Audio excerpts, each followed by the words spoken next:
पत्नी अनीता सिंह जी का नाम कटवाने के लिए एप्लीकेशन दे दी, और एक बार नहीं दी, दो बार दे दी। 24 दिसंबर को और 26 दिसंबर को। हमारी पत्नी अनीता सिंह जी जौनपुर की रहने वाली हैं, ये भी पूर्वांचल से हैं। मैंने पूर्वांचल का मुद्दा उठाया, यूपी बिहार के लोगों का मुद्दा उठाया, तो अब इस बात पे लग गया कि इनको ही सबक सिखाओ, इनकी पत्नी का ही वोट कटवा दो, तब इनको अकल आएगी। ऐसे मत करो बीजेपी वालों, इस तरह से तो दिल्ली के अंदर चुनावी घोटाला मत करो भाजपाइयों, इस तरीके से तो चुनाव मत कराओ तुम। सबके वोट कटवा के चुनाव जीतना चाहते हो। तो ये तो आपने देख लिया और सुन भी लिया कि दिल्ली में अब वार पलटवार का दौर देखने को मिल रहा है, लेकिन क्या वाकई में चुनाव से पहले कोई खेल चल रहा है? रिपोर्ट आपको दिखाते हैं।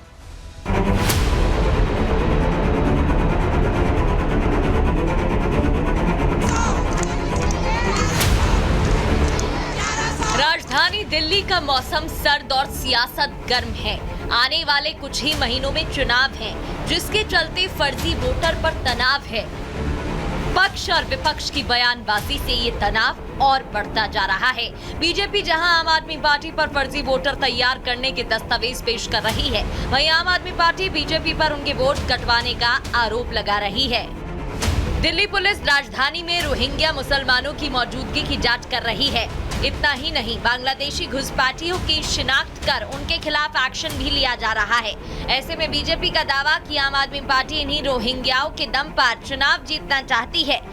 बीजेपी के प्रदेश अध्यक्ष वीरेंद्र सचदेवा ने साफ कर दिया है कि एक भी फर्जी वोटर पकड़ा गया तो वो जेल जरूर जाएगा। तो मैं ये पूछना चाहता हूँ अरविंद केजरीवाल, ये वोटर आए कहाँ से? आखिर एक 50 साल का महिला या 50 साल का पुरुष दिल्ली में अचानक कैसे पैदा हो गया? कौन लेकर आया इसे? क्या इसकी बैकग्राउंड है? तो हमने इलेक्शन कमीशन को कल भी एक शिकायत भेजी है, आज फिर भेजेंगे।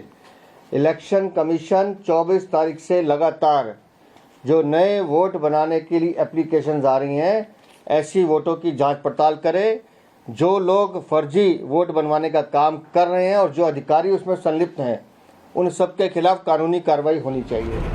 बीजेपी यहाँ रोहिंग्या घुसपैठियों के मुद्दे पर हमलावर है। वहीं आम आदमी पार्टी की तरफ से पूर्वांचल और बिहारी वोटर्स को लुभाने के लिए पॉलिटिकल स्टंट चल दिया गया है। आम आदमी पार्टी के सांसद संजय सिंह खुद मीडिया के सामने आए और बीजेपी पर आरोप लगाते हुए कहा कि मेरी पत्नी पूर्वांचल से है, इसलिए उनका नाम वोटर लिस्ट से हटाने की कोशिश की जा रही है। हमारी पत्नी अनीता सिंह जी का नाम कटवाने के लिए एप्लीकेशन दे दी, और एक बार नहीं दी, दो बार दे दी। हमारी पत्नी अनीता सिंह जी जौनपुर की रहने वाली हैं, ये भी पूर्वांचल से हैं। मैंने पूर्वांचल का मुद्दा उठाया, यूपी बिहार के लोगों का मुद्दा उठाया, तो अब इस बात पे लग गया कि इनको ही सबक सिखाओ, इनकी पत्नी का ही वोट कटवा दो, तब इनको अकल आएगी। संजय सिंह ने बीजेपी पर आरोप लगाया तो भारतीय जनता पार्टी की तरफ से आरोपों को बेतुका बताते हुए डिजिटल युग में ट्रैकिंग ऑप्शन की जानकारी दी गई। साथ ही संजय से सवाल भी पूछा गया। संजय सिंह आरोप लगाते समय भूल गए कि डिजिटल युग है। आजकल एक मिनट में चीजें चेक की जाती हैं कि फॉर्म किसने भरा है, किसने भरा है। अगर ये दोनों का संबंध आपसे नहीं निकला तो फिर क्या कहेंगे आप? पर एक बार भाभी जी से पूछिएगा कि ये मधु देवी कौन है और सुरेश देवी कौन है। आम आदमी पार्टी पूर्वांचलियों के वोट साधने के साथ साथ रोहिंग्याओं की घुसपैठ के लिए केंद्र सरकार को जिम्मेदार ठहरा रही है। ऐसे में बीजेपी की तरफ से पूछा जा रहा है कि क्या रोहिंग्या बीजेपी को वोट देंगे? देखिए, अगर देश में कहीं भी अवैध घुसपैठिए हैं तो उनको अमित शाह जी ने घुसाया है। दिल्ली में अगर कहीं भी अवैध घुसपैठिए हैं तो उनको हरदीप पुरी जी ने बसाया है, और इस बात की जानकारी उन्होंने 17 अगस्त 2022 को सार्वजनिक तौर पर ट्विटर पर दी थी। जहां तक आपने देखा होगा कि हमने भी एप्लीकेशंस दी हैं कि कैसे भाजपा जेन्युइन वोटर्स के नाम कटाने का प्रयास कर रही है। ये वही केजरीवाल और वही आम आदमी पार्टी है जो कुछ समय पहले कह रही थी कि हम लोग में भारतीय जनता पार्टी रोहिंग्यास को यहाँ लाए, ये खुद कह रहे थे। ठीक है, उन्होंने ये भी कहा था कि हमने पता नहीं क्या स्टेटमेंट दिया, हम सब क्लैरिफाई कर चुके हैं। आप मेरे को एक चीज़ बताइए, आपको लगता है कि रोहिंग्यास जो हैं, आपको लगता है किसी कंडीशन में वो लोग भारतीय जनता पार्टी के लिए वोट करेंगे? सवाल ही नहीं है। ये सब इन्होंने किया है। बीजेपी और आम आदमी पार्टी अपनी अपनी सियासी दलीलें दे रही हैं, लेकिन राजधानी दिल्ली के लिए सबसे बड़ी चिंता की बात यह है कि आखिर एक ही पते पर 55 वोटर किसके हैं। दिल्ली में जो रोहिंग्या पकड़े जा रही हैं, राजधानी में उनकी मदद कौन कर रहा है, और अगर फर्जी वोटर मतदान करने में कामयाब हो गए तो इसका फायदा किस पार्टी को होगा। Bureau report, Republic Bharat.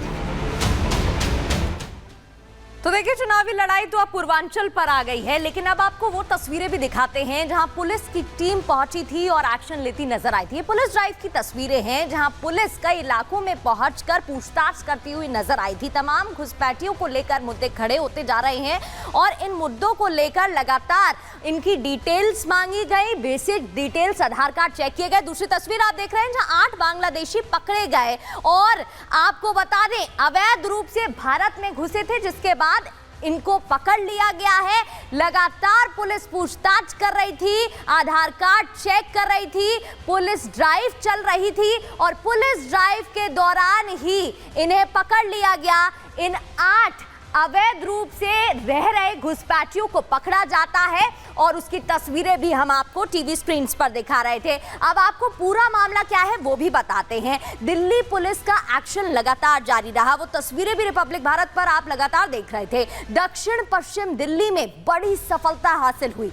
अभियान के दौरान 8 बांग्लादेशी पकड़े गए। घुसपैठी अवैध रूप से भारत में घुसे थे, भारत में जंगल के रास्तों से दाखिल हुए थे। जब उनसे पूछताछ की तो उन्होंने एक खुद जानकारी पुलिस को दी।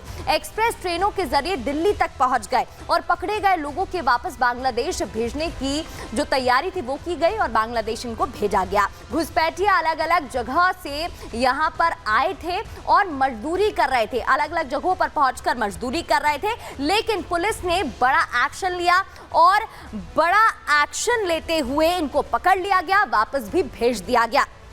आगे बढ़ते हुए बात दूसरी खबर की करेंगे जहां बिहार में लगातार प्रदर्शन किया जा रहा है बीपीएससी परीक्षा रद्द करने को लेकर। क्या है मामला बताएंगे। सर पर लगी ये लाठियां बरस गई। देखिए, यहाँ सरकार नाम की कोई चीज नहीं रही। सदन में मुख्यमंत्री चुप रहते हैं, कोई लोगों से मिलते नहीं हैं। बिहार में कोई ऐसा एग्जाम नहीं है जो बिना किसी अनियमितता के, बिना भ्रष्टाचार के, पेपर लीक के अगर हो जाए, ऐसा संभव ही नहीं है।